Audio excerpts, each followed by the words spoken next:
आज विराट कोहली म्हटल्यावर आम्हाला खूप आनंद होतो. Champions of champion. आम्हाला त्याचं यश दिसतं, त्याचा पैसा दिसतो, त्याची प्रसिद्धी दिसते.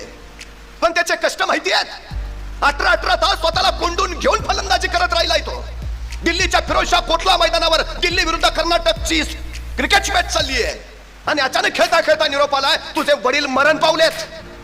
तो विराट कोहली तसा घरी आलाय. आईला विचारलाय काय करू.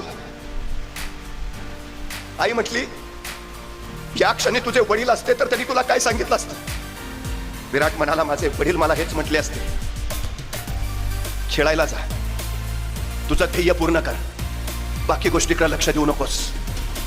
आणि वडिलांचं प्रेत घरात ठेवून तो विराट कोहली फिरोजशाह कोटला मैदानावर खेळत राहिला. हे दिलाय त्यानं, किंमत वजा केली, दिली आहे किंमत. मोठं कधी होतं. हा त्याग करावा लागतो, स्वसावा लागतं, सहन करावं लागतं, स्वतःला जाळून घ्यावं लागतं.